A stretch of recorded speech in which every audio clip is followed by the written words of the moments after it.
Hi everybody, this is Kate with Glazer's Camera. Today we're about to kick off our final session for today in day one of Photofest, the virtual edition. So this is our first time doing this, so thank you all who have joined in on the sessions earlier today.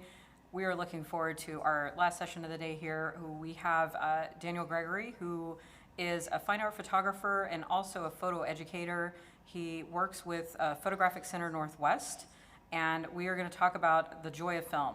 So I'm super excited for this. I love film photography. I still use film myself, and it's going to be a nice introduction to film.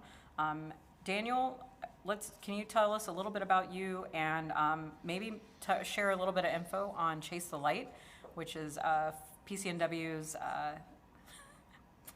Oh my God, I'm so flubbing this right now. But PCNW's it's the big kickoff for summer. Yeah. Wow, I need my coffee that I just got. So Daniel, tell us a little bit about I'll take it you away. and So maybe Chase the thanks Light. for having me. I'm really excited to talk about film today. As Kate said, my name is Daniel Gregory, and I'm a fine art photographer and a photo educator. I live up on Whidbey Island, just north of Seattle.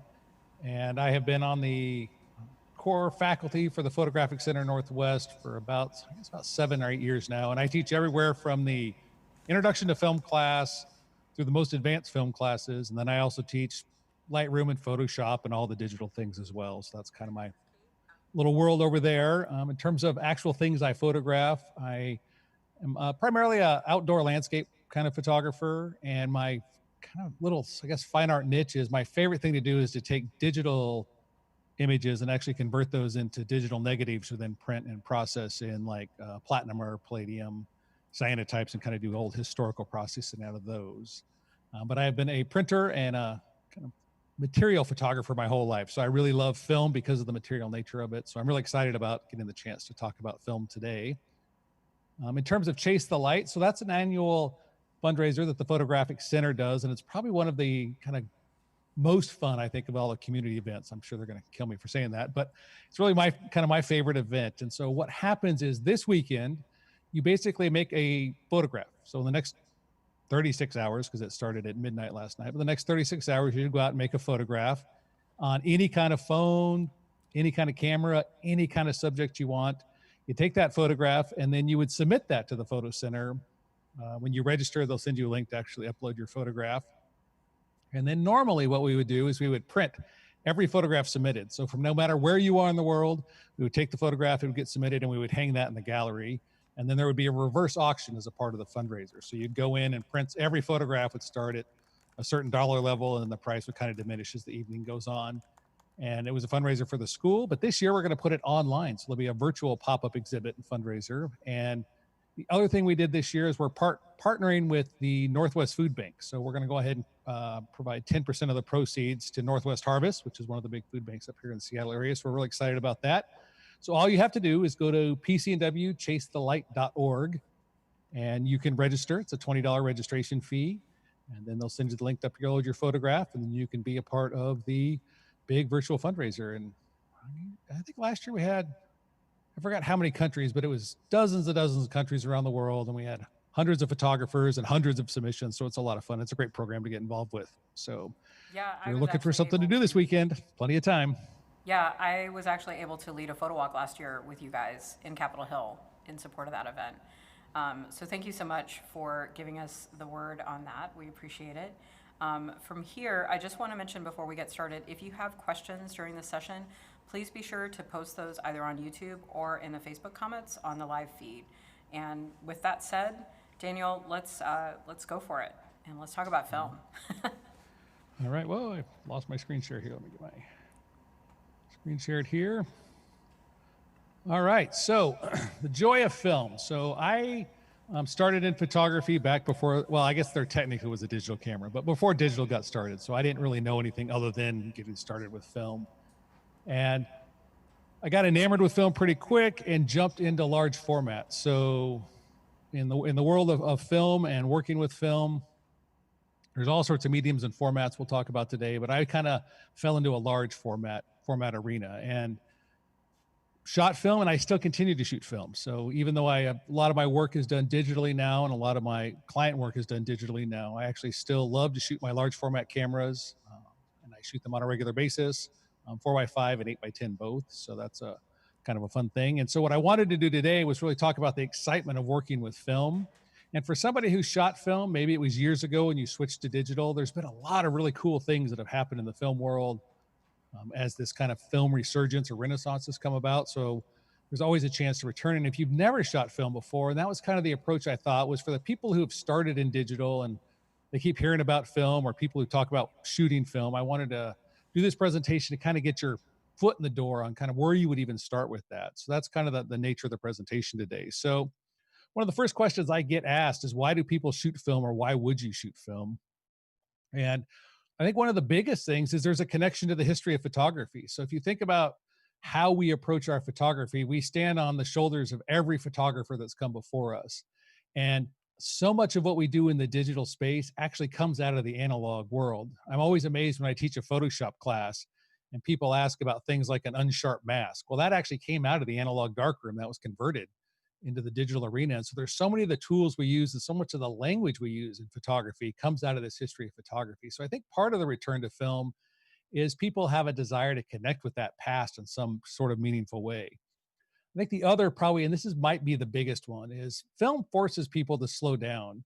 And the reason for that is mostly cost. So people think, oh my gosh, film is expensive because they actually have to go out and buy a roll of film and it costs $7. They get 36 shots if you're on a 35 millimeter roll of film.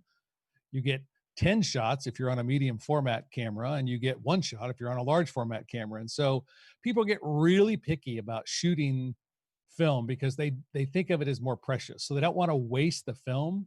And because of that, they get much more intentional in their approach to their photography.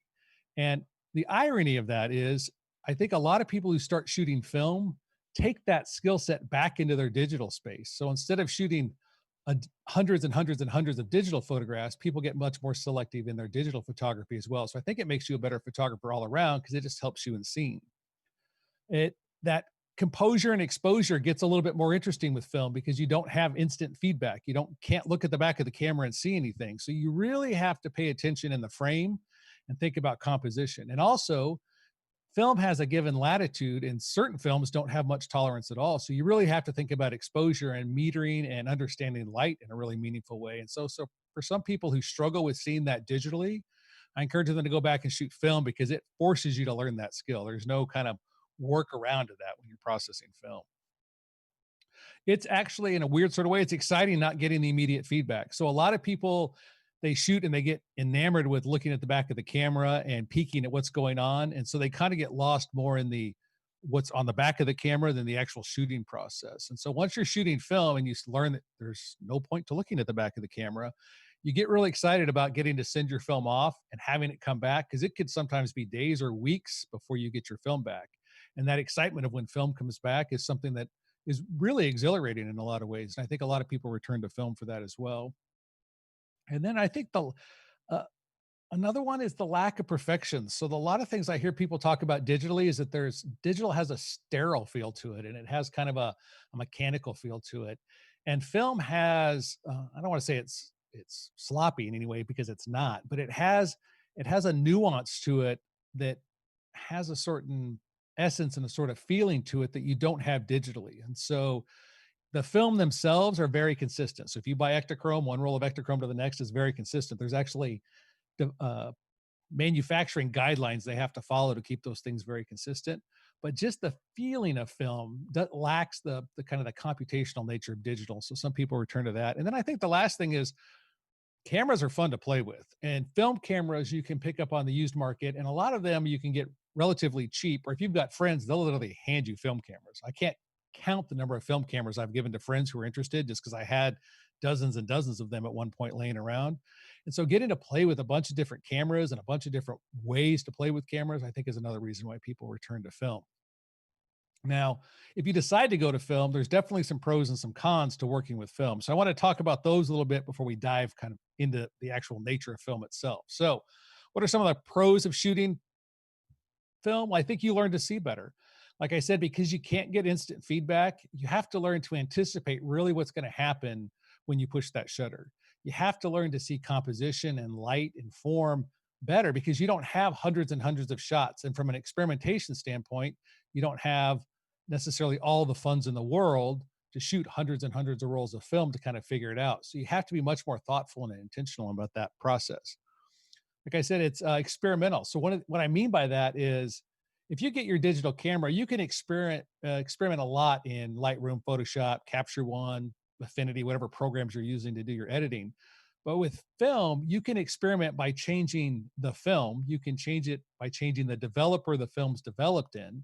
With color film, you can do something called cross processing, which we'll talk about in a little bit. So you can really play a lot with film because there's so many different ways to approach how you would process it and how you would think about it. So that's a really, I think, kind of a pro to working with film rather than shooting the exact same camera over and over again.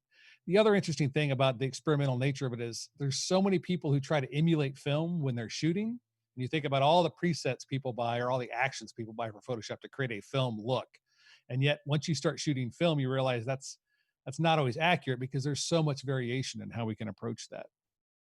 You get a pretty consistent look with film. So that's one of the other nice things. Once you learn a film and you learn what its latitude does and what its look has from a color palette or tonal palette, you get a really consistent experience. So as long as you understand the light and you understand what you're going to get back, it's really consistent. And that I think really helps people when they're actually getting started because they know what they're going to get frame to frame and roll to roll.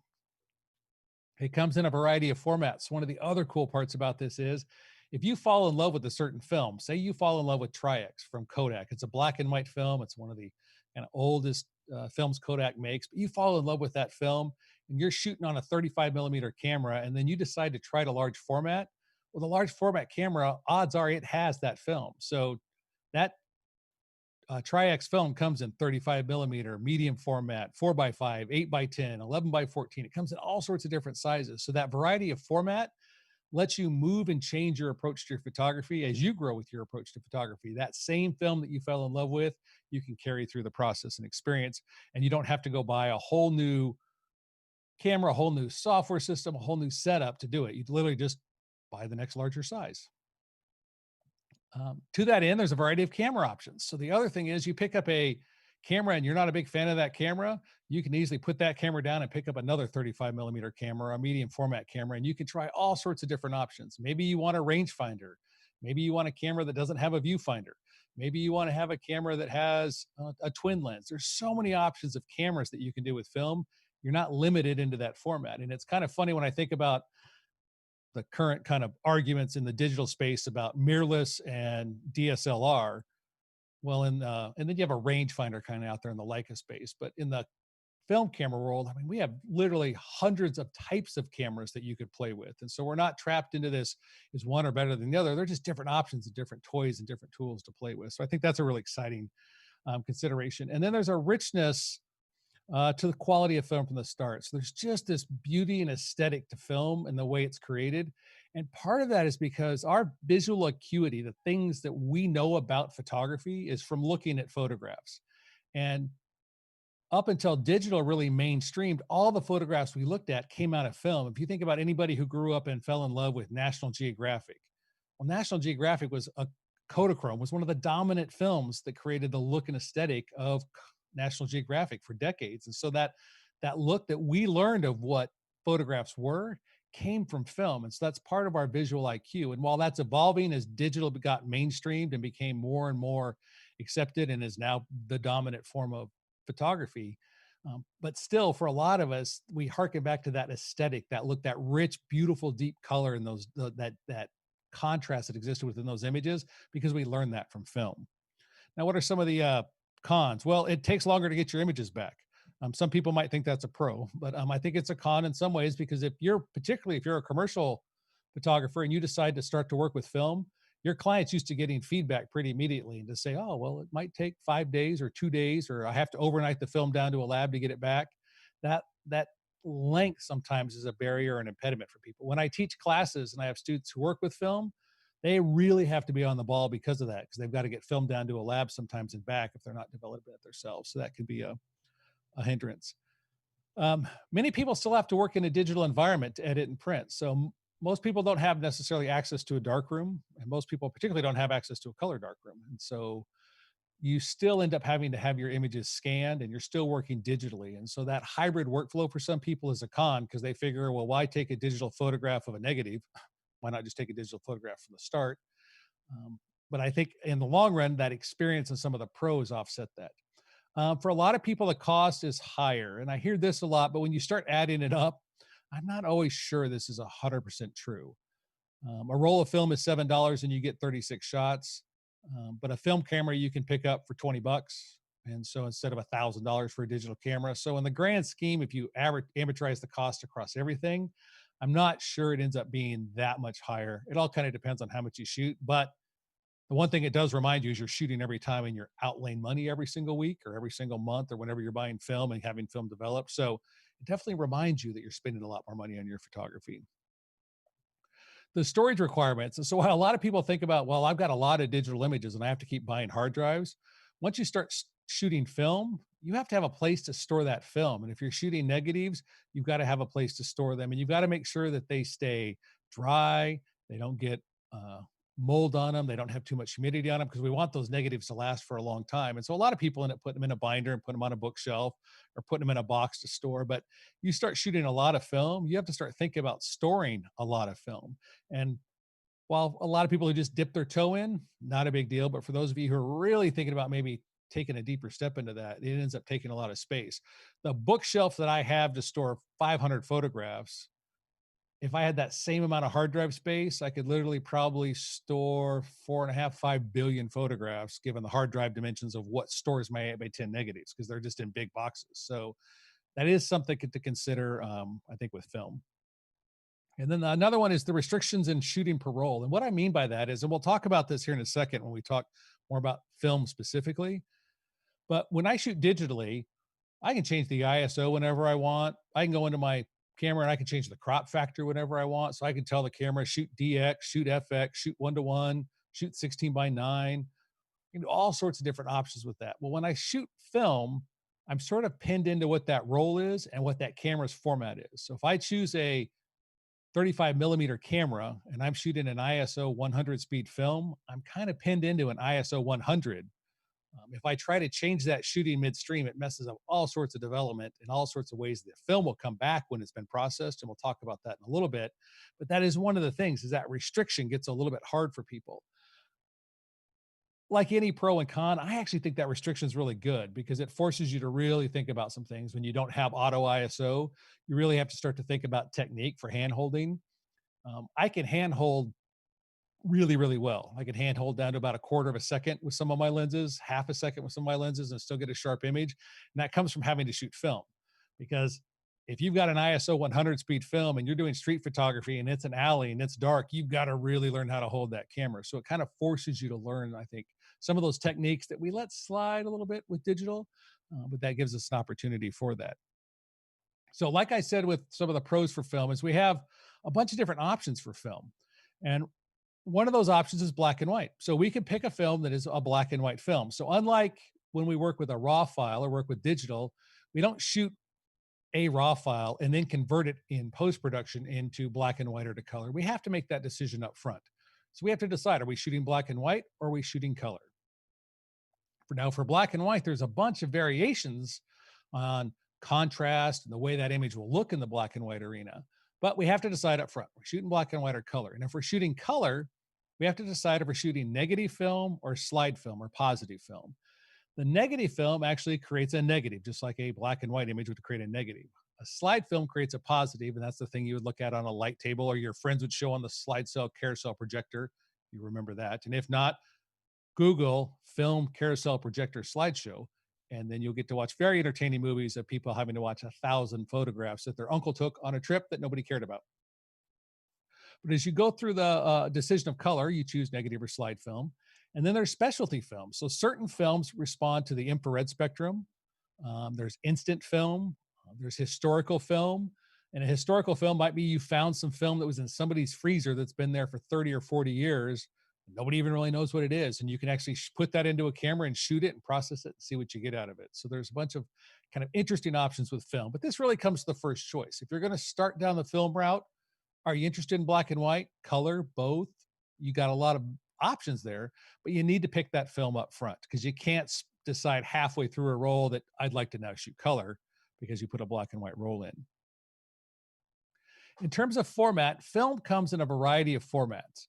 And the format is the actual size of the actual negative that's created. So 35 millimeter is in the modern world is kind of the small format. And that's the same size as a full frame sensor. So it's in the 3:2 ratio. And when they say a full frame sensor, what they meant was it was the same size as a 35 millimeter negative. And then we have a medium format, and that's kind of a step up. The cameras will get somewhere between 20% and 100% bigger than a 35 millimeter camera. And we call that film 120 film. So you'll see 120 film, and 120 film or medium format film can then be in a variety of sizes based on the aspect ratio that the camera shoots in. So you'll call that 6:4:5, 6:6, 6:7, 6:9. Sometimes you'll see 6:17, which is a panorama. And what that is just the dimensions of the film as they math into each other. And it's about 56 millimeters. So it's the 6:6, 6:6 would be 59 millimeters by, or sorry, 56 millimeters by 56 millimeters. The 6:7 is like 56 millimeters by 67 millimeters. So it just gives you a rough ballpark of kind of the size. Like 6:9 is odd because it's 56:84. So I'm not sure why. I don't know if they just rounded sort of up extra, but in that world of that dimension, that's the aspect ratio. And 120 just has some variation in there.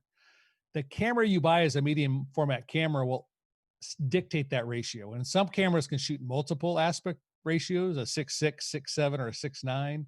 Some cameras are one specific size. So I have a camera that does 6:6, and that's all it shoots. It shoots a square format, nothing else. I have another camera that, depending on which back I put on, because I can interchange the camera back, lets me shoot different sizes. Then we move into a large format size. So now we're into inches. So instead of millimeters, we're into inches. So a 4:5 negative, 8:10 are kind of the next size up. And then we get into something called ultra large format. And the largest size negative kind of produced in ultra large format is 20 inches by 24 inches.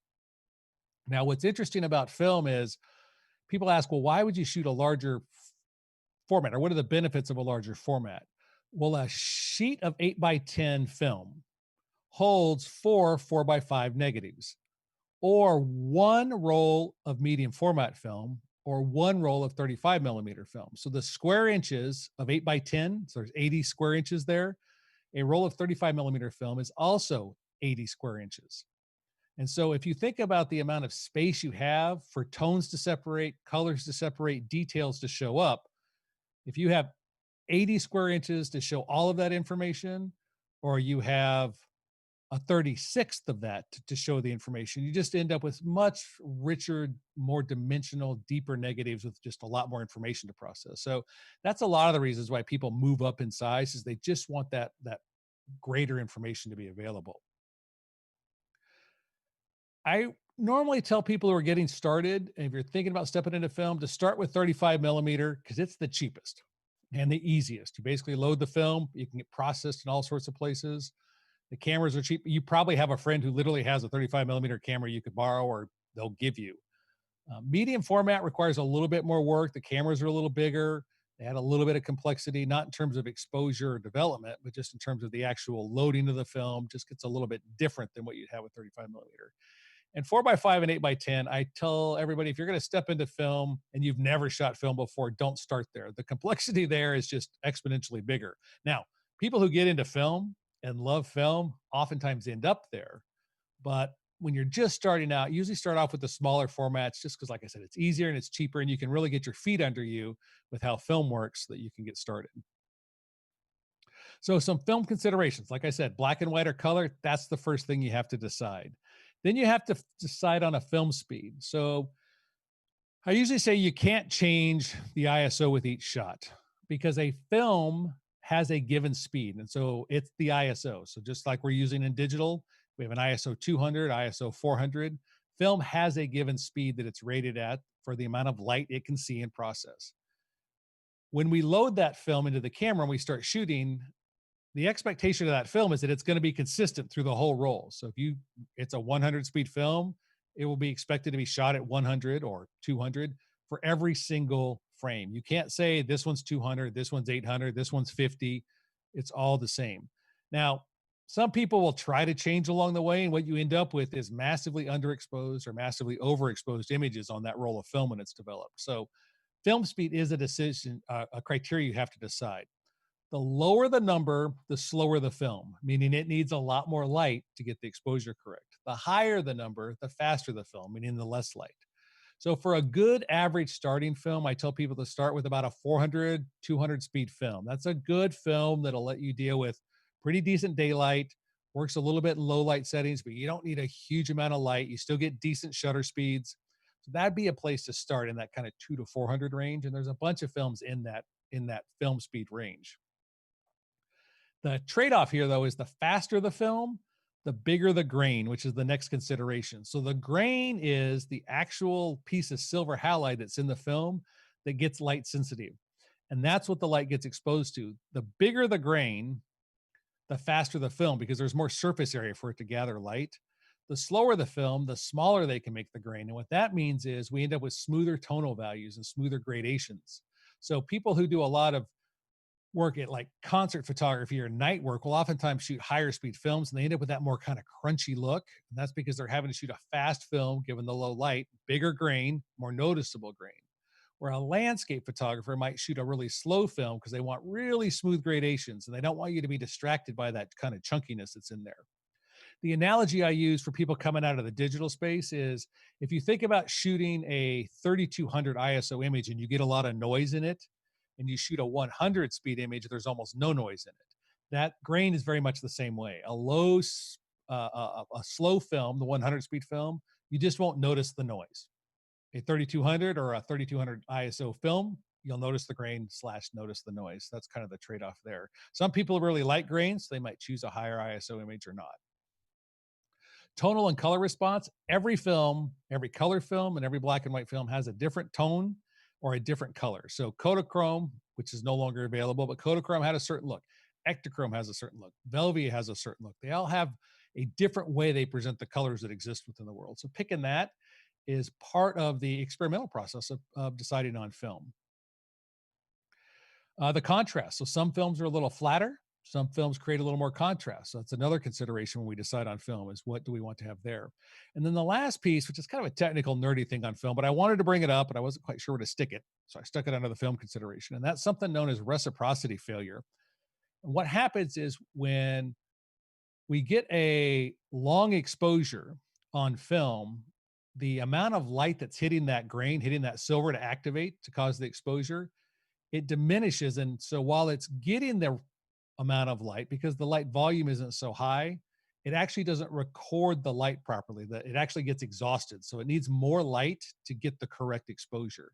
When you pick a film, inside the film data sheet, so when you buy a film, there'll be a little sheet that comes with it that gives you some information about the film, how to develop it, and all that. In there will be the reciprocity information. So if you're doing low light or night photography, you want to make sure you check into the reciprocity failure of the film, because if not, your images will be significantly underexposed and you'll get back images and you just won't have any shadow detail, or you won't have any detail where you expected it. And you'll tell yourself, well, wait a minute, I metered and exposed properly. I don't understand what happened. Reciprocity failure happened. So you just ended up needing a lot more light than what your meter told you because of the shortcoming of the film's ability to respond to that low light. Okay, so black and white film. So with black and white film, it is crazy how much black and white film we have these days. So when digital really got going and film was dead and film was dying and there'll never be film, we did see a pretty significant diminish in the number of black and white films that are available and in the sizes that were available. But in the last, I would say probably 5, 6 years, we've really seen a resurgence in some film. The market stabilized. The film manufacturers got a really good sense of what they could manufacture and stay profitable and what kind of films people were demanding. And so we're actually seeing films come back that have been canceled, or we're seeing new films being generated. So there's a lot of films available in a lot of ISO and a lot of sizes. So you can get from 25 ISO to 3200 ISO in a bunch of different lines of film. The other thing people look for in black and white film is there's two types of grain. One's called tabular grain, and that film is called Delta from Ilford or T-Max from Kodak. Or you get conventional grain, and conventional grain looks like a boulder. And tabular grain looks like flagstone. So big, like a paver stone you would walk on, and then the gravel next to it would be the conventional. And they both have a little bit different aesthetics and different looks. A lot of people really like the Delta and T-Max films for skin tones. They like them for really smooth transition gradations because the silver is a little flatter, and so it actually just creates a little bit different aesthetic. I'm a conventional grain guy, so I shoot the films I shoot are all conventional grain. Like I said, I'm a landscape person, so I don't feel like I give anything up. It's just a different aesthetic. But when you start researching black and white film, that's one of the biggest things that comes up that you read about is tabular versus conventional grains. The other thing about black and white film that nobody ever talks about on the film side when you're buying the film, but the developer you develop black and white film in will completely change everything about that film. It'll change the way the grain looks. It will change how sharp the grain appears. It'll change how the tones separate, how much contrast is in there. The developer can really impact that. And we have literally thousands of different black and white film developers. Commercially, you can go buy probably 30 that are already prepackaged and pre-built. But in the history of photography, we have documentation going back into the 1800s on different black and white film developers. And you can go get the raw chemistry and mix it up and go crazy playing with different film developers. There's a book called the Darkroom Cookbook and the Film Development Cookbook. Both those books have hundreds of recipes in there for developing film, particularly black and white film. So that developer has a huge impact. So if you get started, that's another place to play and experiment. When you're working with black and white film, the mantra is you expose for the shadow and the develop for the highlights. So in that world of you shoot the film and then you develop the film. Unlike in digital, there's no recovery. So if you miss the shadow exposure on film, it's gone. There's no slider bar that says bring it back. And even if you scan that film, there's no slider bar that brings that back. So you have to make sure you get that exposure right. So you expose for your shadow detail, and then the developer controls the highlights. So that contrast range in the film is controlled by the developer. So that's the interplay we have there. The general rule of thumb is you expose for the shadow and you think about what they call a zone 3 placement. So when they created the zone system, zone 3 is where the first fully rendered shadow detail would appear in a black and white print. And so when you meter your camera with black and white film, you would pick the most important shadow, whatever it is. Maybe it's hair, maybe it's under a tree, maybe it's a jacket, whatever you want to be able to see full detail with. You take your camera meter and you point it at that. That camera meter is going to tell you that that's zone 5. It just sees that as middle gray. That's zone 5. So all you have to do is stop down twice to get your zone 3 placement. So if your camera meter says f8 at 1/25th of a second, all you have to do is stop down to f16 at 1/25th of a second. Or if you want f8 as the ISO, then you have to stop down 2. So from 1/25th, you go to 2/50th and 500th. So you're basically letting in less light. The film responds, all the rest of the tones fall into place. But with black and white film in particular, we want to make sure we get that exposure correct. And the last thing about black and white film is it's easy to develop at home. It's intimidating the first time you do it, and you think all sorts of things are going to go crazy and wrong, but it's actually really easy to do at home. Minimal amount of equipment. You can pick up the used equipment just like you can pick up a used camera. So it's a really fun and easy thing to do at home if you don't want to send it off to a lab. Now, when we're talking about color film, we have, like I said, 2 types of color film. One is color negative film, and we call that process C41, or we have color positive film, which is referred to as E6. Both of these are chromogenic films, so they both deal with color. Like I said, one creates a negative and one creates a positive. Why would you choose one over the other? Well, color negative film has an amazing amount of latitude, probably 12, 13 stops. Color positive film, somewhere between 3 and even probably the biggest one would be like a Provia, you might get 4.5 stops out of. So the range of light you can deal with and not be overexposed or underexposed is one of the drivers there. There's also a richness to the color of a positive E6 film. So you get really beautiful tones, really beautiful colors with an E6 film that are just different than you get from the color negative film. A lot of people feel like you can get a better scan off a positive film, off an E6 film. You can get an easier scan off of that, just the way the scanners respond to scanning. You can get great scans off of both, but a lot of people respond to the E6 that way. C41 is great because you basically expose for the shadows, but you can't overexpose that film. When I do my night photography with color negative film, 30, 40-minute exposure, and I never blow out the highlights. It's just the way the film is designed. It just has a real hard time ever being overexposed. Color positive film, we have to protect the highlights. So it's more like shooting digital, where you expose for the right and you don't want to clip those highlights because you can't recover them.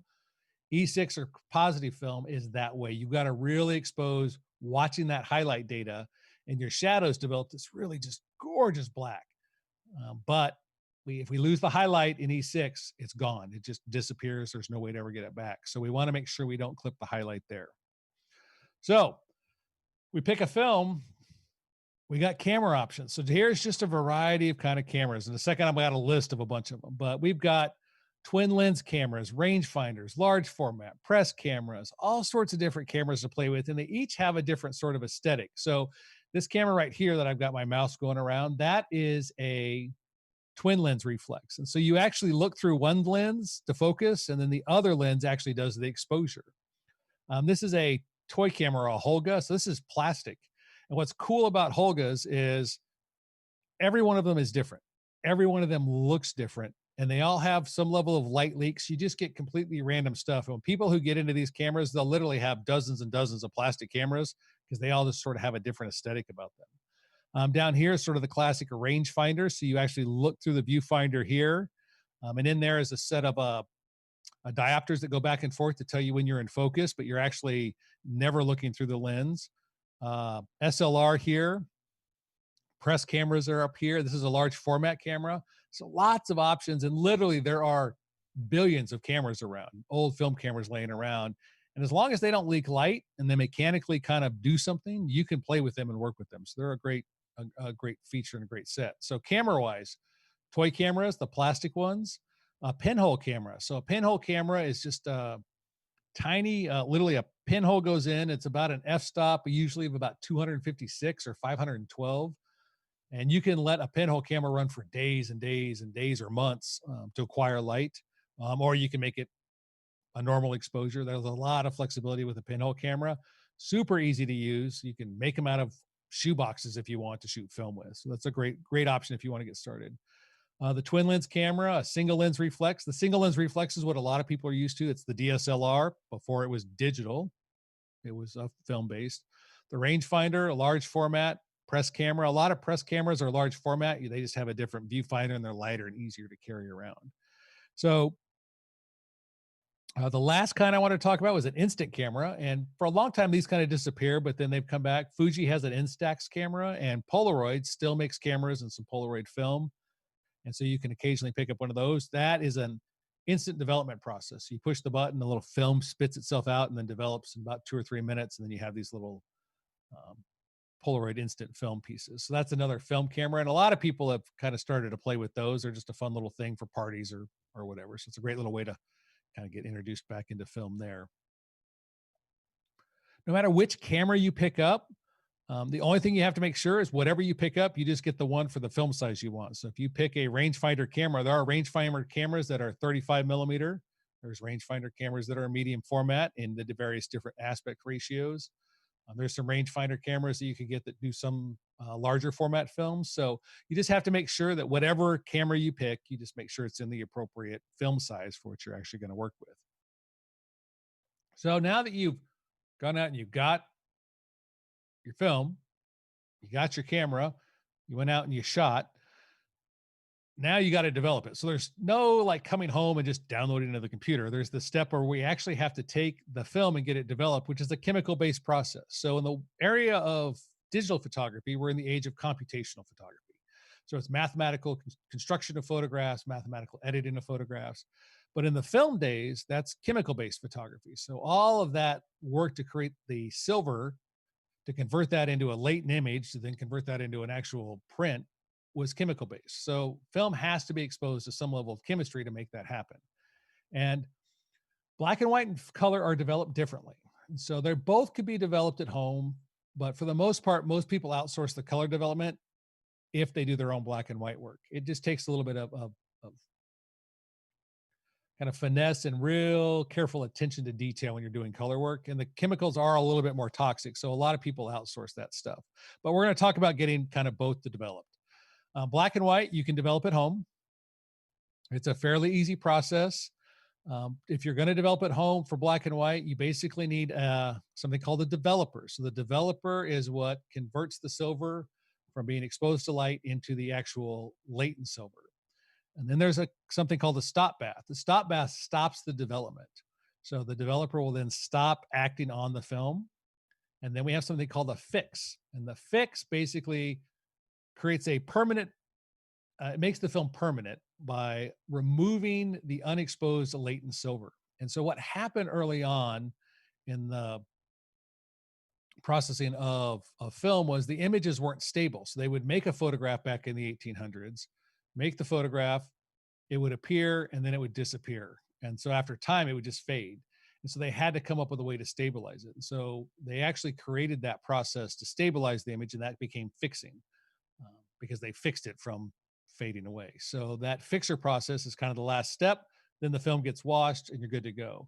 With color, we have to go through a bunch of additional steps. So the home version has three primary steps where we have to do a bleach and a develop, and then there's a wash and the fix as well.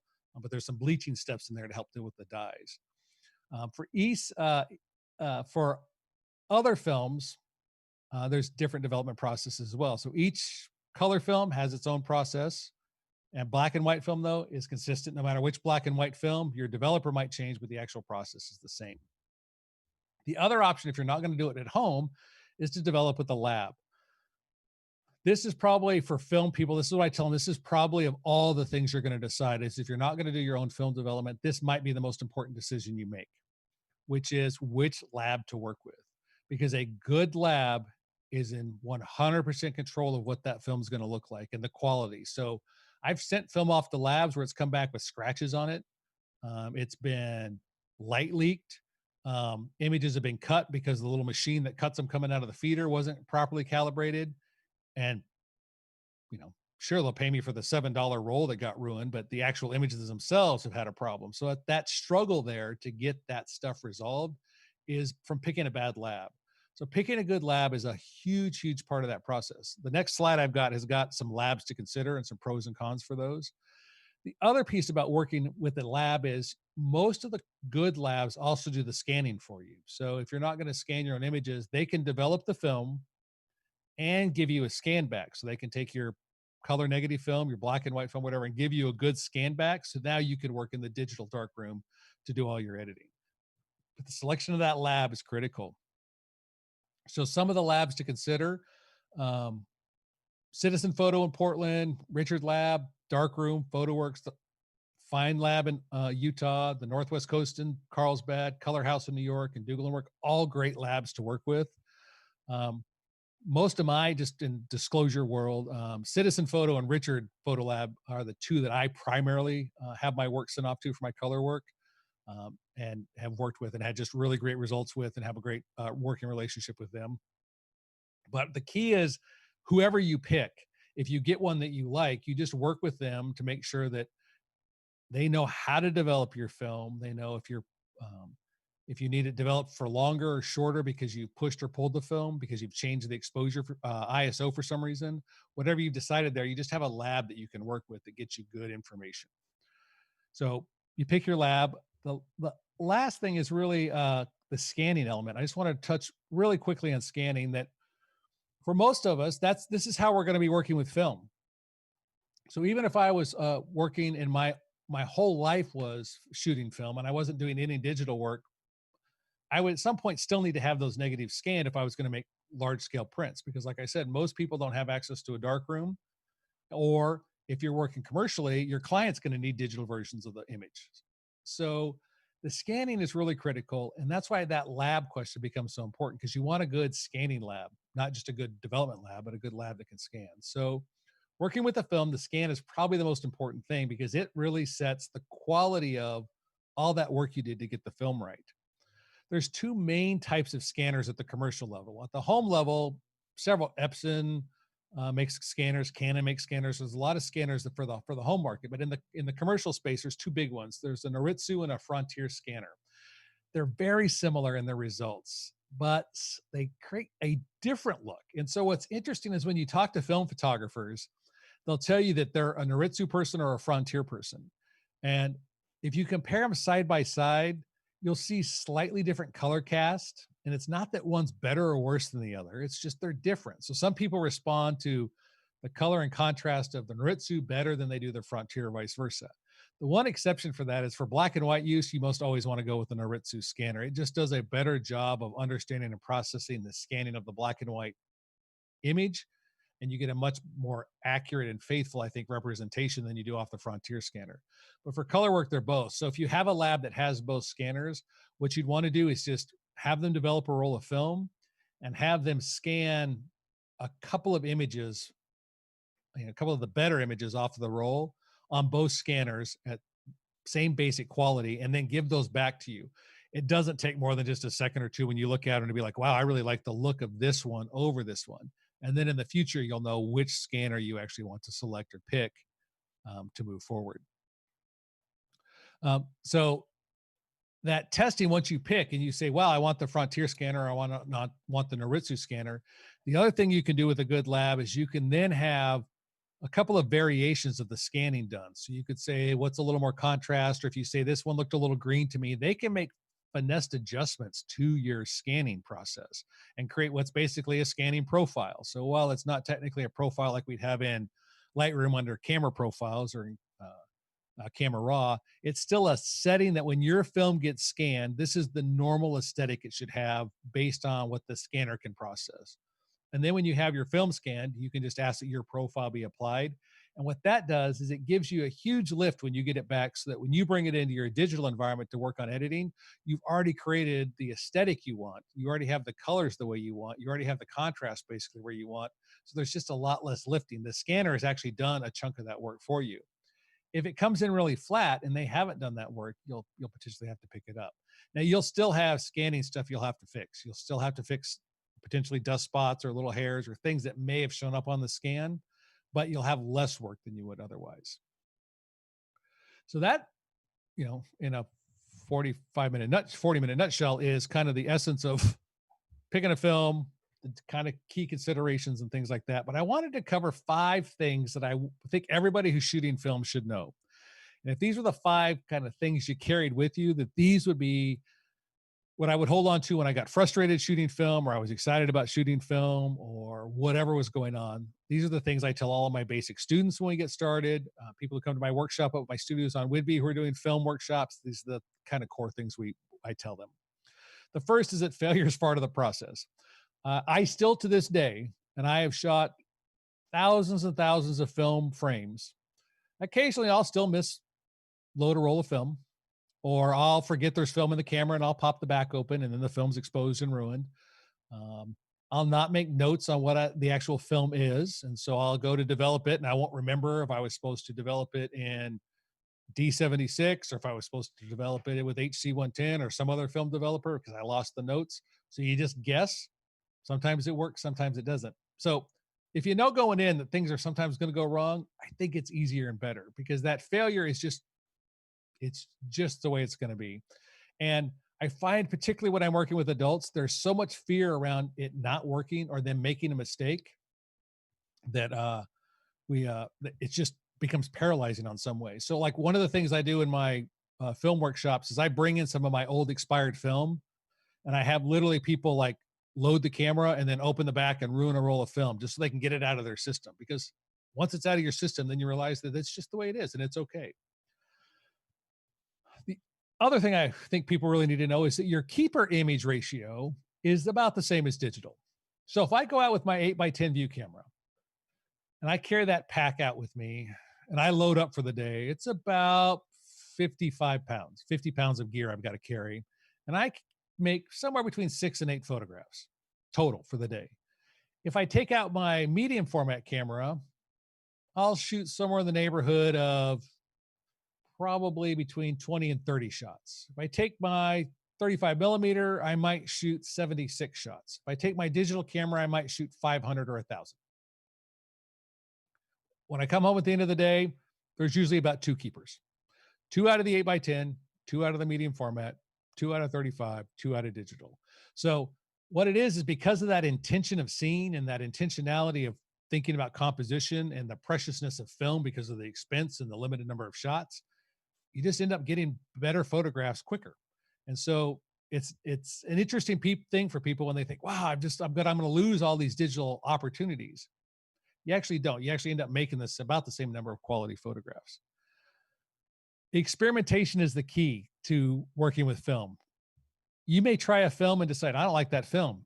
Try another film. You will be amazed at how different film is from quality to quality, type to type, color to color. All of it's just different. And even though it's the same film, if you choose FP4 from Ilford and HP5 and their ortho film, they look completely different. So that experimentation is really important because that's part of the process of figuring out who you are in your film world. Learn how to meter. Film is highly sensitive to exposure. We have to make sure we expose for shadows. We have to make sure we protect highlights. There is no HDR. There is no recovery sliders. There is no reprocessing when the math gets better in the next version of Photoshop. If you blow it, you blow it. So you got to learn how to meter. And this is important because when you go back to shooting digitally, when you learn how to meter for film, you're training your eye how to see light and how to see light as a part of composition. And so when you go back to your digital work, you'll find that you're a better digital photographer because you can meter film better. And so learning how to properly meter, I think, is something that's really important. The last one, and so is rating your film. So we talked about film comes in a variety of different speeds. So you get an ISO, and that ISO is, say, on the box says it's HP5 ISO 400, Ektachrome 100. With black and white film, the thing I recommend people do is cut that speed in half. So if your black and white film says it's a 400 speed film, you want to shoot it as if it was a 200 speed film. If it's a 100 speed film, shoot it as it's a 50 speed film.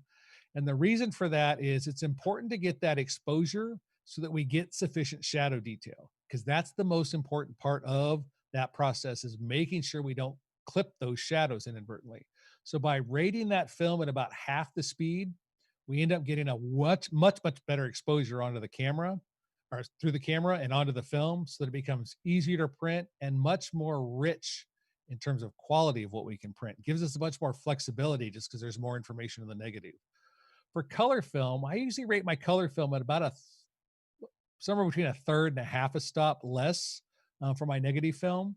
And that just, again, it's hard to overexpose, and it just helps build up some of that shadow detail. And I used to not change the meter, and I used to just think, well, it's 400 speed film, I'll just overexpose by a stop or a half a stop. But I've started to actually change my meter just because that way I don't forget that I'm supposed to add or remove a stop depending on what the exposure says. So changing that rating. Now for slide film, it's so sensitive to color that sometimes underexposing or overexposing can be a challenge just with that. But in general, if you overexpose slide film just a smidge, you'll get a little bit more saturation than you will if you underexpose it. So oftentimes, if I have like a Provia 100, I'll rate that at 80. And that what that does is just punch the saturation up a little bit. Now, if I was shooting portraiture and I had a film that I did not want to inadvertently punch up the saturation, I'd want to make sure I was at that film speed, something like that. The last piece about film, just not in the 5 things, but in the world of film, you've got all that latitude, so you can push or pull your film. And what that means is you either increase the speed or decrease the speed based on that box. When you do that, just remember to tell your lab that you've done that. So if you've taken your 400 speed film and you've processed it for 800, you shot color film at 800 instead of 400, just tell your lab. They'll make some decisions in developing it for you to make sure that they get the best experience possible for you when you get the negatives back, that they haven't overdeveloped it or underdeveloped it based on that change in speed. So there's the 5 kind of things to think about with film and what's going on there. So that's about what I've got for you in film. So I literally took 128 years of film and kind of crammed it into that little session. So do we have any questions, or are there anything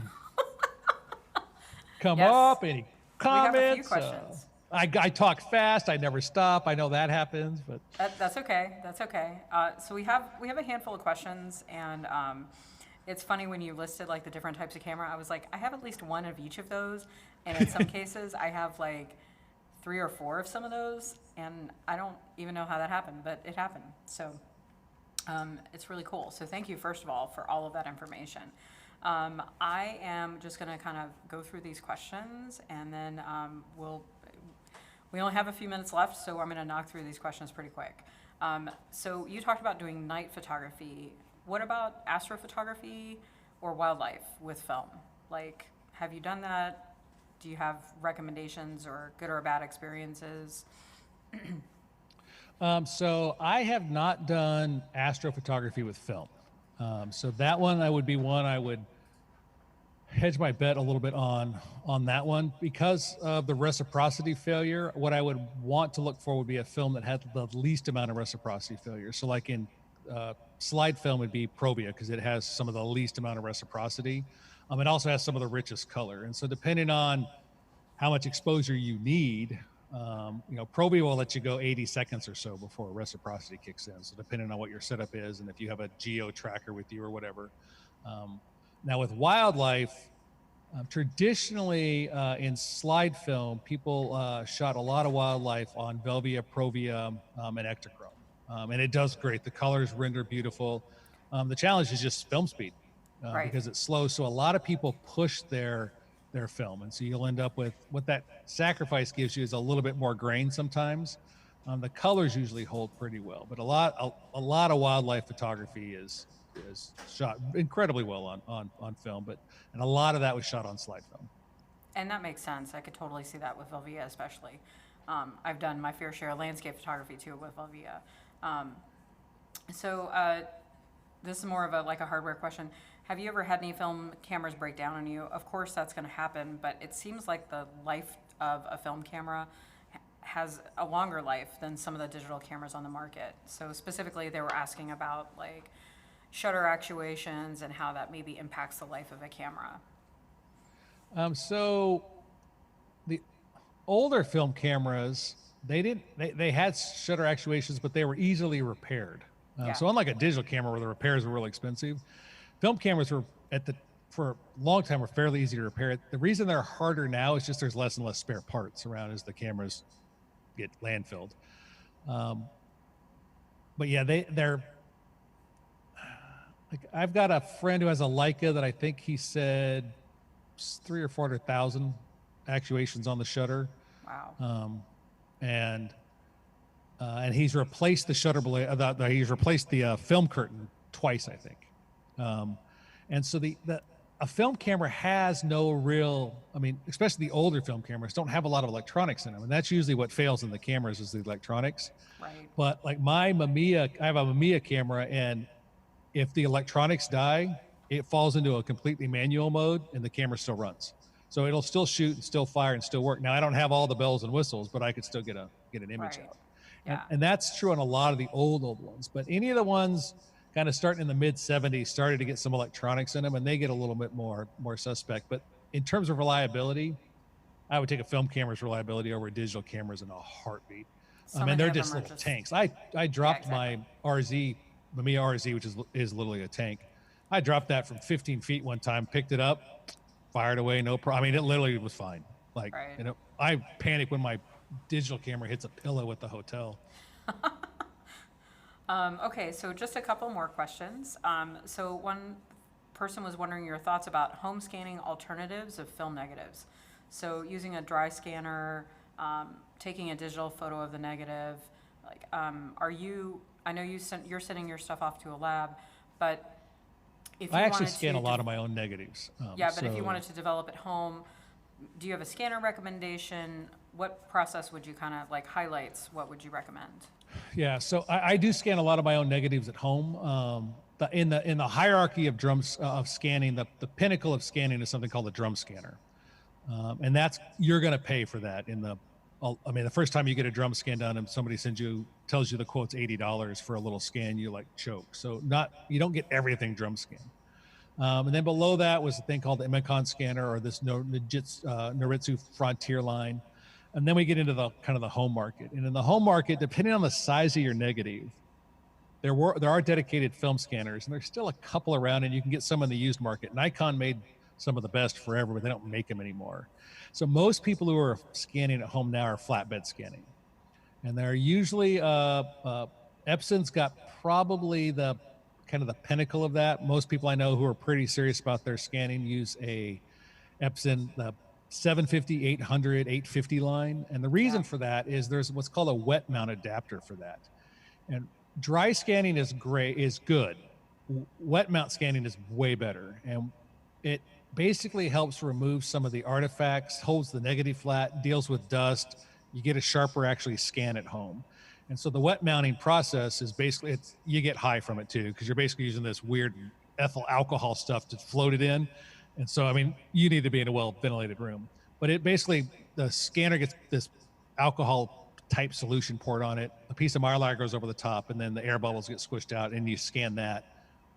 And that produces really good resolution for images. And so if you're doing 35 millimeter, a dedicated film scanner, or the like what Nikon's got now, where you're actually shooting the 35 millimeter scan through a macro lens, I would go that route on 35 millimeter probably. Now you get into medium format, 4x5, 8x10, then you get into the wet scanning element. And that dry scanning is great, but when I need a really good scan off my Epson, I'll wet mount it. I'll dry mount it just to have something, but then when I really need a good resolution, I'll do the wet mounting on that. All right, great. So one person was asking about shooting expired film.